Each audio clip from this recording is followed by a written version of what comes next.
Coach Q, I have a question. Yes. Do you think that, like, for basketball, like, could I shoot a free shot, like, that travels more distance than a three? No. The 3-point line is way further away than the free throw line. Yeah, but, like, if I throw the ball higher, like, it's gonna travel more distance, right?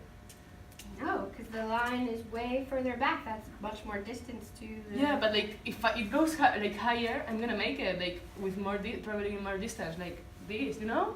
No. No No? way. There's no way. Okay, we can go and try if you want. Okay.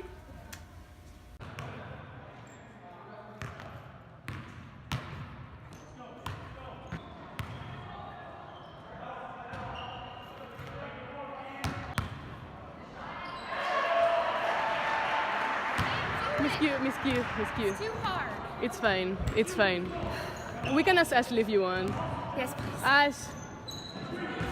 One eternity later.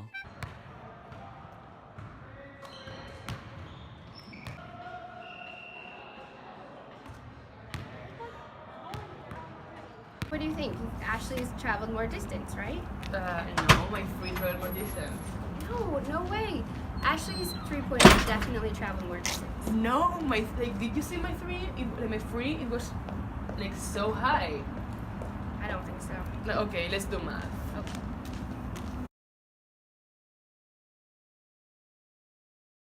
In order to have an equation that describes the parabola created by the ball, we can use the distance formula. However, we have to divide it into different sections as the ball has a horizontal and vertical movement. Then we need to put both formulas together and find a common equation. But first, we need the same variables, and the velocity differs in the equations. So by adding the velocity in x and the velocity in y, we can find the vector and the magnitude of a common velocity.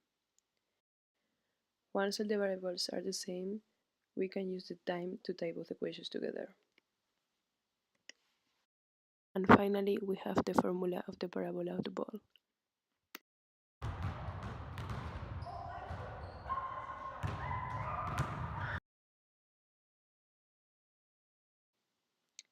The distance from the free shot to the basket is 4.57 meters.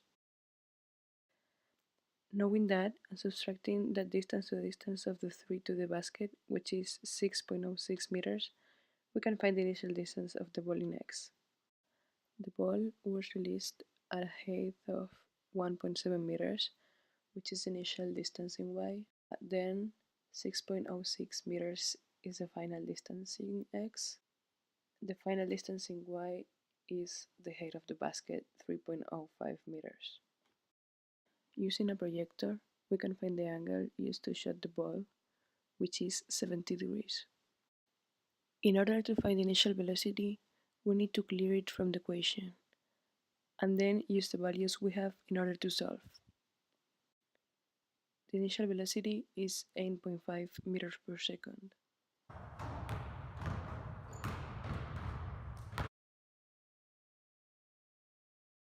With the 3, we have to do the same, but using different variables. The final distances remain the same, while for x the initial distance is 0 and the initial distance for y is 1.75 meters. The angle this time is 50 degrees. Using this new data, the initial velocity of the ball is 8.6 meters per second. Finally, plugging all the data we have about y and x, we can find the equations for the shot. But to find the distance traveled by the ball, we need to use calculus and the formula of the arc length. A parabola is made with infinite points, each of one with different tangent lines. The sum of all these points together is the arc length. Using the Pythagorean theorem, we solve for ds. Then we factor dx squared and pull it out of the square root, having as a result the formula of the arc length.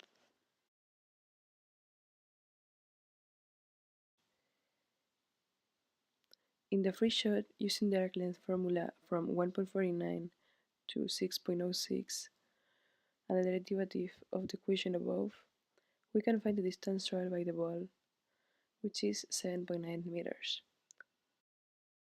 On the other hand, for the 3, we use the arc length formula from 0 to 6.06 and the derivative of the formula.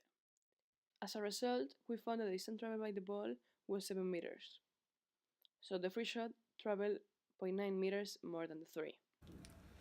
See, my free shot was 7.9 meters and Ashley's was 7. I was right. You were right.